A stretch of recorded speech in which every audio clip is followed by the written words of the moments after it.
Welcome to the second part of our interview with Jonathan. Jonathan is founder of the OPIS organization, and he's caring for the prevention of intense suffering. In the first part, we were talking about the topic in general and about stop the suffering of human beings. Today, we want to talk especially about the topic of animal welfare. Jonathan, we all know that horrible things are happening in slaughterhouses, also when it comes to animal testing. The number is incredible. 56 million land animals are slaughtered every year by humans. One 56 billion, billion, billion. Yeah. And the number might even be higher than that, but yeah. 1 trillion fishes are slaughtered by humans. Hmm. Um, um, so it's an unbelievable number.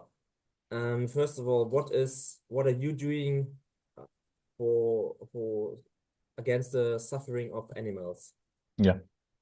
Um, I mean, to be perfectly honest, I think what we're doing is quite minimal compared to what a lot of other organizations are doing. We've posted, for example, on our Facebook page, posted, you know, information about how animals are treated. We have a new page on our website about it. Um, it's been of primary interest to us since the beginning, but as I mentioned, we've been focusing more on human pain until now. But part of what we're doing in our upcoming Guide to Compassionate Governance is we're going to have a major section on policies that can help prevent animal suffering.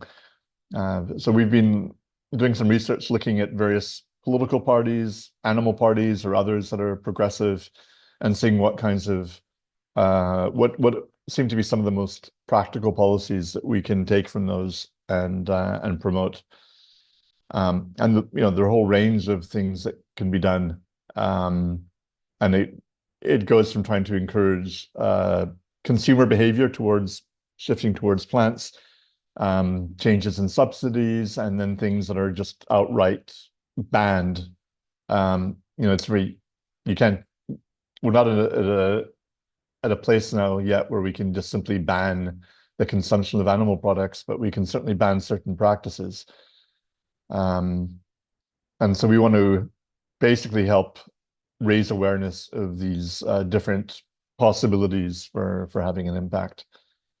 Um, and part of sort of what I like about our approach is that because we're bundling a lot of different ideas into one guide, it means that people who are interested in some aspects of compassionate governance will also be looking at the at other aspects that they might be less familiar with. So, we'll be in the same guide where we talk about policies to reduce suffering in humans, for example, reducing bullying and child abuse and approaches to conflict resolution. We'll also be talking about the very concrete ways that we can stop causing animals to suffer. So that is the way that we aim to make a difference at the moment. Mhm. Yeah, I know that in slaughterhouses, the narcotization is not always working. I have read the number that 12% of all pigs slaughtered in Germany, the narcotization is not optimal. So maybe they are by conscious, they have conscious when the cut is being Yeah, done, yeah. and it's horrible what is happening It's, today. yeah. I mean, you're absolutely right. And then on the factory farms themselves, which is where, a large percentage of animals actually spend their short lives. In the US, it's even, I think it's over 90%, maybe 95% of all the animals consumed are raised on factory farms. And even there, the suffering, I mean, I guess the suffering will be at different degrees depending on the place. Um, the animals certainly they're they live in conditions where there's absolutely no or very little stimulation, where their injuries aren't treated and where they're regularly abused. Um, so there's a lot of suffering going on during their lives. Pigs as well. They're pigs that are kept in gestation crates where they can't turn around. Just absolutely, I mean, I would say inhumane, if that's the appropriate word. Just very callous and cruel treatments. And then, of course, in slaughterhouses, even animals that have been raised on small farms that are maybe a little bit more respectful, the slaughterhouses are the same in their animals experience fear because they know that something bad is about to happen to them. They often see other animals being killed in front of them. And as you said, sometimes they're not even stunned properly before the actual killing. Um, it's it, it's when you sort of think about it, you take a step back and think, how is it possible that we treat sentient beings this way? And yet it's become so normalized in our culture, and people just don't want to see the reality because it's too painful. There's too much cognitive dissonance to see that reality, then to continue with one's lifestyle. And people don't want to change. People would prefer not to change because they want to do what's easier for them. But nobody, very few people actually want animals to suffer. So, a good part of it is sensitization, but also providing alternatives. The easier you make it for people to do the right thing, if you like, the more likely they are to switch. Yes. And there are many movies that show the cruelty, like the movie Earthlings, or there are documentaries. I remember 2 weeks ago in German TV, there was a documentary from animal rights activists in bio fabrics. That means meat that has the bio The organic label, yeah. organic thing. And even there, the cow had injuries. It was even there a quite bad Yeah. situation for the animals. Yeah, we see that labels often don't mean very much. The same thing with chickens, the free range designation often means that maybe the animals have a small door that they can go through to access the outside, but they don't use it very much because There's an there just isn't. they were showing for chickens. Yeah, They had the opportunity to go out, but the farmer did not want them to go out because then they become more dirty or something like yeah, that. And so they did an electric fence so that the chicken gets an electric thing and it stays inside. So it's crazy with what unmoral tricks they are working. yeah, yeah, Get the organic label because then they can sell the meat for much more money, but it's not better for the animals.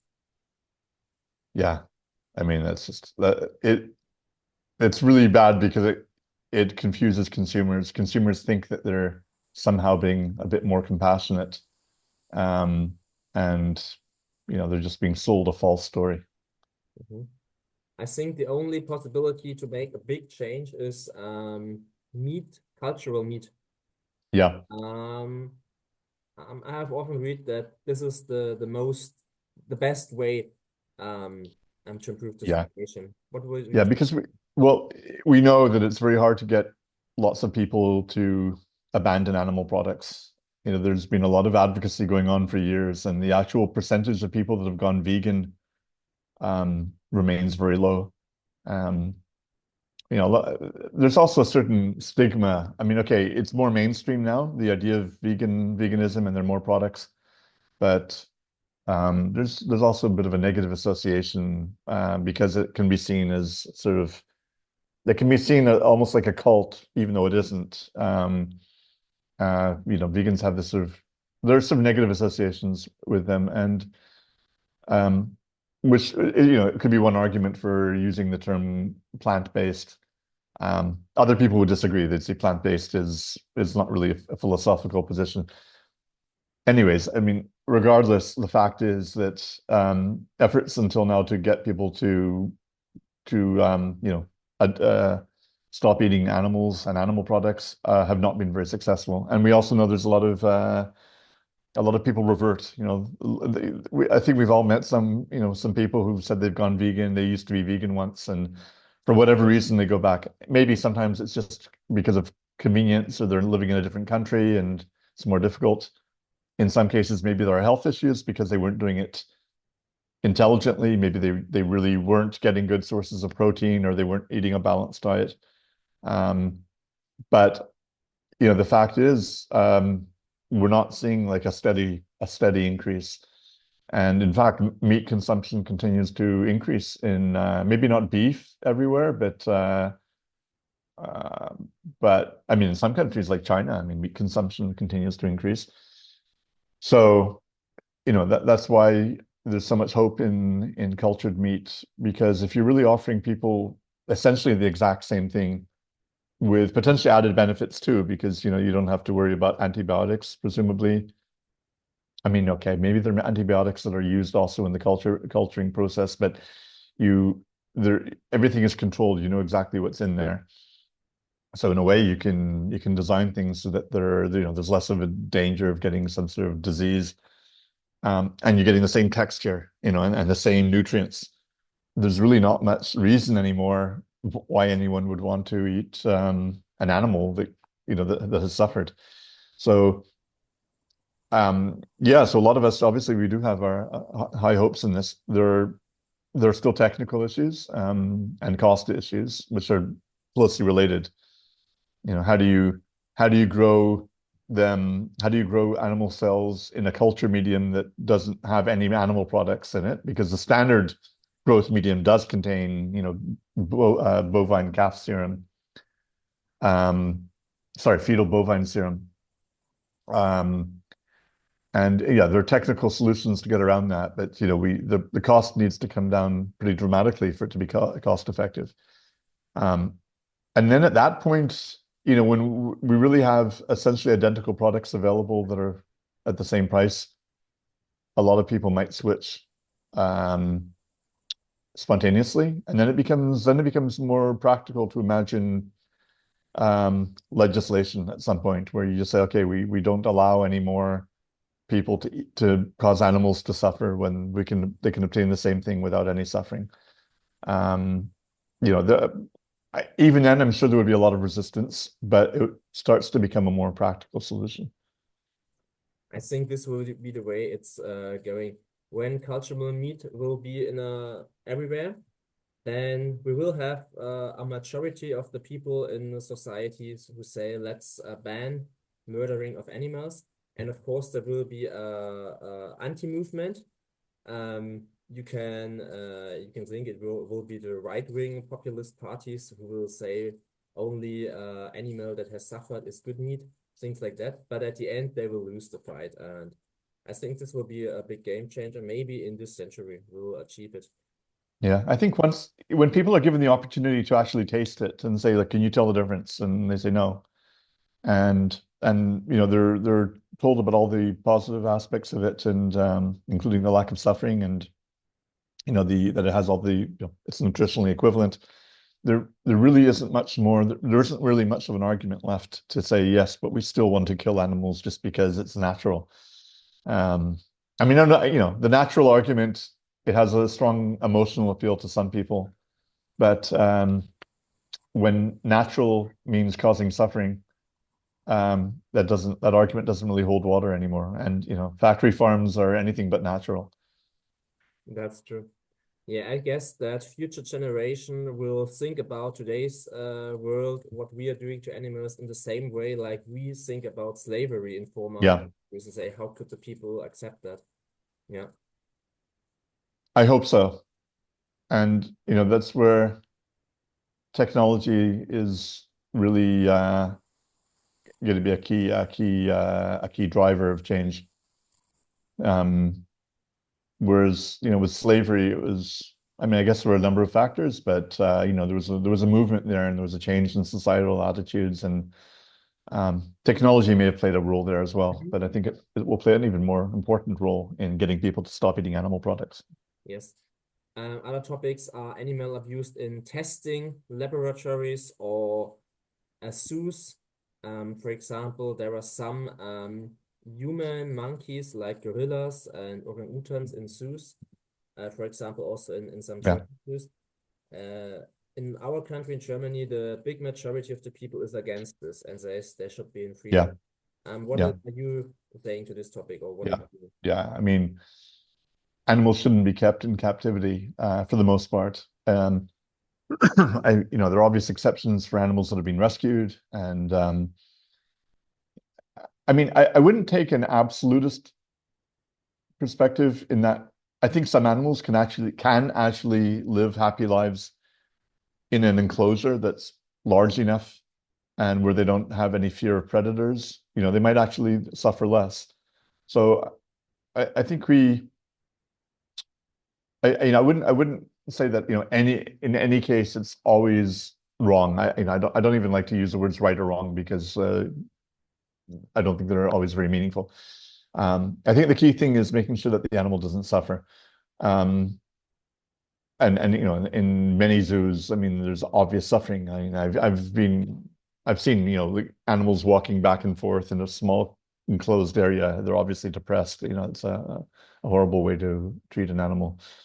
Um, in terms of testing, uh, yeah, I mean, there is a utilitarian argument that you could, maybe in some cases you could, according to this argument, that you could justify hurting some so that you can prevent the suffering of even more. Um, but we wouldn't allow that for humans. We wouldn't treat humans that way. It's a little bit different with animals because, animals aren't aware of the sort of situation that they're in. And it may be possible that if we were really doing it to help as many animals as possible, maybe there would be an argument for doing some experiments in the kindest way possible to actually help many more animals. I think that's at least something that you could make a reasonable argument for. Um, but but there's also something very, very disturbing about doing any kind of experiment on any animal.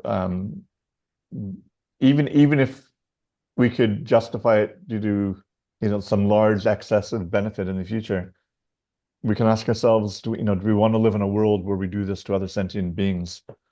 And I think these questions need to be thought about very carefully, and it should never be done lightly.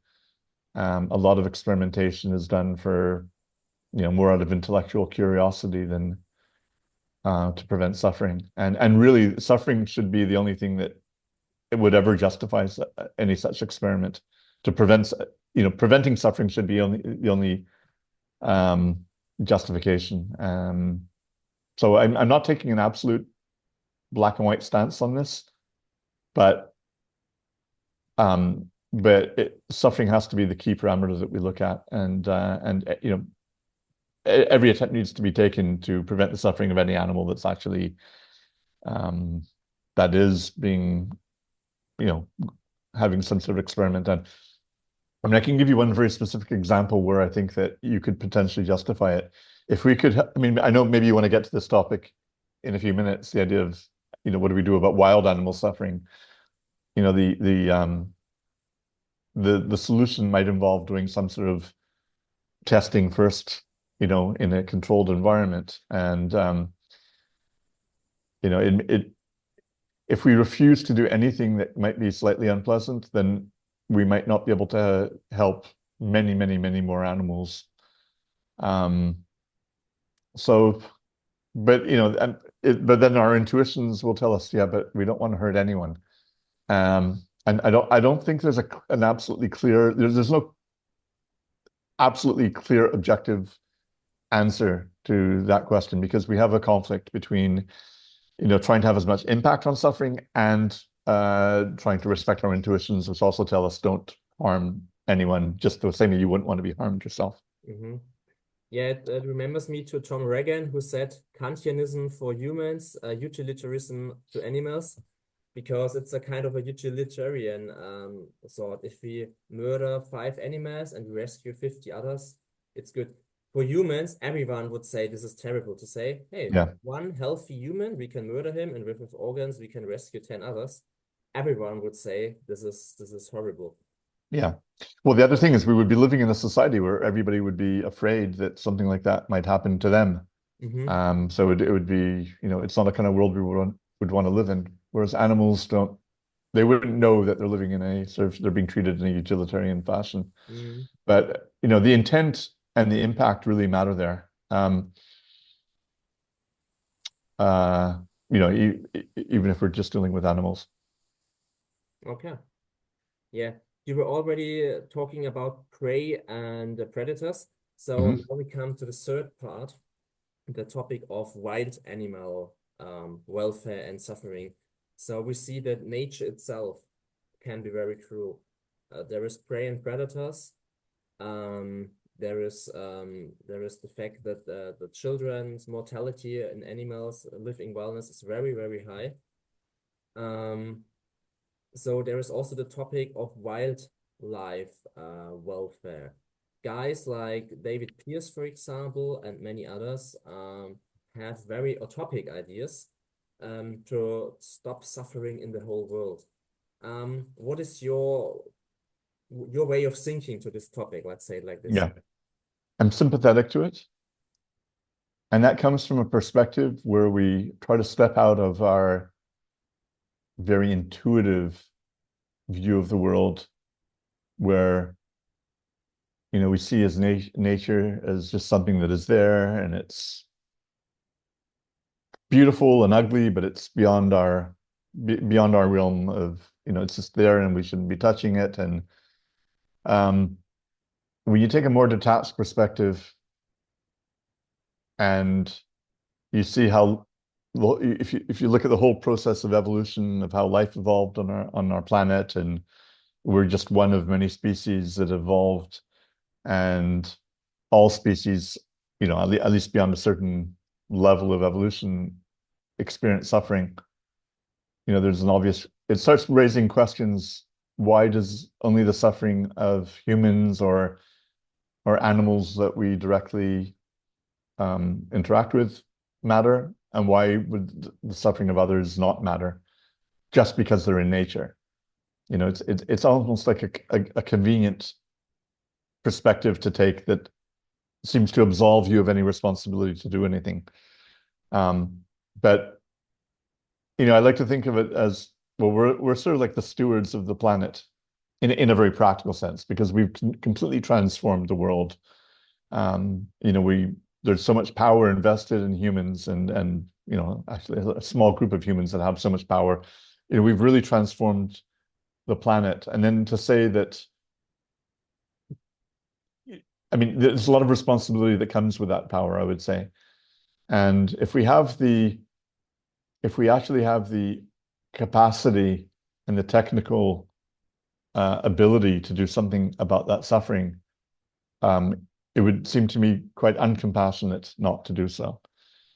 And I know this conflicts with the intuitions of people who are, let's say, sort of traditional environmentalists who just want to see lots of beautiful, flourishing nature, and lots of animals eating one another in a sort of circle of life because that preserves a healthy ecosystem. That's a framing that is very divorced from the actual experience of the animals. It just looks as at them as components of a system. We would never look at humans in that way.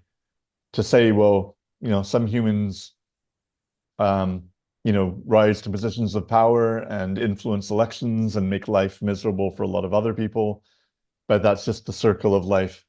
And we think that's actually cruel. We want a human system that is kind and compassionate to all. So why would we treat animals differently just because they're a different species from us, just because they don't have all the same behaviors or intellectual capacities as us? Because the key question that matters, which is, Jeremy Bentham said this, the question is not how does it go? It's not whether they think. The question is whether they suffer. And that's the common denominator. And the common denominator of ethics, I would say. Yes. Any being that suffers represents a potential call to action. And the question is simply, are we able to do that or not? I see it quite similar, and I think the good point is at the moment it's completely utopic. We are not able to do anything right now. So we have enough bad things in between humans. Think on wars and all the violence. We have the violence against animals, but we can now just start to think about that in a utopic manner, just to get this in mind that maybe in 50, 60, 100 years, mankind Yeah, will have the possibility to change a yeah, lot of things. yeah. I, Um, I I think you're right. I think it's important to start talking about it and to sort of slowly shift the Overton window to make things more become part of normalized as a topic for discussion. I mean, I have some colleagues who wrote a paper that was just published a few months ago about actually trying to transform predators so that they no longer, eat other animals. And I was initially on the team and I decided, okay, this is not really, it's not useful for what we're doing within Opus to be so closely associated with that because it's very controversial. Um, and you could ask questions about whether that whole approach is even reasonable. But I think it's good that there are people thinking about that and getting other people to think about it. Um, because so many people right now, as I said, they think of nature as being sort of untouchable, and we need to slowly be able to normalize thinking about it in a different way. That the suffering of wild animals matters as much, or matters as well. that's the point. And I think what can be done right now are things like, for example, contraception for instead of setting out predators. In Yeah, the city, we have a place where there's a lot of rabbits, and they don't have predators, so they become more and more and more. And some years ago, they wanted to set out predators, and the people were against it. And said, no, no, no, we don't want the yeah. sweet rabbits to be predated. Now there is an illness because when it's an overpopulation, they get a disease. So this is a very good example you're giving because I was thinking about things that are a little bit more sort of futuristic, um, where you actually interfere with animals' ability to experience pain, for example. But this is something which is less intrusive and probably more because you're not manipulating, doing anything at the genetic level. You're simply interfering with their ability to populate. Um, and yeah, I mean, I know that's being done probably in many places. Um, using contraceptives for local populations.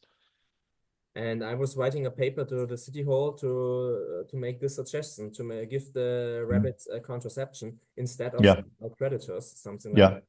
yeah. But it's a very new idea, but you must bring it into mind, I guess. Oh, but are you saying that it hasn't been implemented yet, or It hasn't in been your yet. area? Okay, It because I has know been because the idea these was things have been also attempted elsewhere. Yeah, there have been two ideas some years ago. The one was to hunt them, the yeah. humans. The second was to set out predators. Against both, there was a big how do you say? Yeah, Backlash. manifestation. So the people Yeah, said, of our city said, no, we don't want that. yeah, These sweet rabbits, we love them to see. The children like them to see that. So people are very compassionate towards these rabbits. Now yeah, we have the situation that there is this disease, and people bring very ill rabbits to a doctor to make them give them the how do you say the that they euthanasia. sleep, that they die with Yeah, yeah. yeah, yeah, Many people do this and go to the pet doctor with them, veterinary. Um, so this is also us a cool sign because you see how compassionate many people are towards animal. When it's the wild living rabbits, all the people love them. But the same people eat the sausage because they don't think about what is happening. So I guess the solution would be, um, yeah, to make people more conscious towards these things. yeah. I mean, like we were saying before, I mean, this is what, so-called vegan advocacy aims to do is to raise awareness. And it's just difficult, and it's not clear that these approaches are having that much impact. But I wouldn't want to judge, really worldwide about I wouldn't say that there's no impact. It's just that it's not nearly as much as we would like. There's an organization, Pro-Veg, which is I think it's actually headquartered in Germany, or at least, yeah, I mean, and one of the co-founders is on our board of advisors. They're doing a lot of great work worldwide to I guess on different levels to try to promote plant-based eating. So yeah, there's definitely a need for that. Um, and I think it helps to normalize the idea that shifting to plant-based eating is the ethical thing to do. Very cool. So we have a few minutes left. Maybe we can make a little philosophical shift, because when we are talking about wild animal suffering, we are talking about nature, how it is. So it comes to the TODC question. Yeah, Remember in school and religion, we were talking about why is there suffering in the world and not yeah, only happiness. And the Christian way to say is it has some sense. We cannot see it, but it has some sense. yeah, So maybe some religious people would argue everything is okay how it is in nature, and we should not do something against it. yeah. Me personally, I guess you can say many things against this, also from a Christian group. What would you say? Well, it's comforting to hear that everything's okay and we don't need to do anything. It feels good, it feels but it's not a realistic assessment of reality. And, if you take a scientific perspective, you see suffering as just something that has happened. I mean, the um the title of my first book was The Battle for Compassion: Ethics in an Apathetic Universe. So, I was really, promoting the idea that the universe itself doesn't care. Things just happen in the universe. Um, Matter follows the laws of physics and creates more and more complexity. And somehow it's inherent to the nature of the universe that if you have certain structures, they have experiences, and some of those experiences are very bad. Um, so in the same way that we don't think our own suffering is a good thing, there's no reason to think that suffering elsewhere is a good thing. And if you really think about it, about just how much suffering occurs on our planet in the present, how much has occurred in the past, um, it's very disturbing, because you see the world as a much less good place than you were sort of brought up to think. Um, and we like it for our own mental well-being. We try not to think about that so much, and I know myself as well. I mean, it can be almost paralyzing to think about the kinds of things that happen in our world, to humans or to animals, and this is why preventing any single instance of extreme suffering is something which is something terrible, and yet the numbers are absolutely staggering. So it, yeah, I mean, having these kinds of reflections is very sobering, and it leads to a very different perspective on what the universe is all about, and where to put our priorities. But it's a realistic one, and you can't change things without facing reality. I think this TODC solution, there is some hidden sense in everything. You can have it as like a comfort for all the things we are not able to change. We cannot change what's happening right now somewhere in North Korean jails or so. But it's not an excuse for not doing everything we are possible to do. If I am very ill, I do not say, well, it's nature, now I will die. I call the ambulance. So for us humans, we want to have everything that is possible. Um, so we should try the same for all sentient beings, as you say. And even from a spiritual or Christian path bespoken, there is a lot of arguments to do so, to fight for well-being of all sentient beings, I guess. So there is no excuse not to try out everything. Yeah. Yeah, no, I totally agree with you. Yeah. So we are nearly at the end. Maybe you want to say in the last minute something about your future projects and how the people who are watching this video now can help you and your organization. Yeah. Yeah. So our current focus is really getting this guide written up and widely distributed, and hopefully in front of a lot of influential people, politicians and change makers and so on. and and also and promote it in other ways as well, give talks. I'm really hoping that the guide will be seen as a useful tool to change. And once it's out, we'll be looking for other ways to promote the ideas. Whether it's working more narrowly in certain jurisdictions to see how these ideas can be played out. One idea is to work with a small jurisdiction and have them implement a whole range of these ideas. That's something that we've been considering. Or doing more sort of movement kind of work where we, which is sort of advocacy, but really trying to take it out trying to bring it out on a larger scale.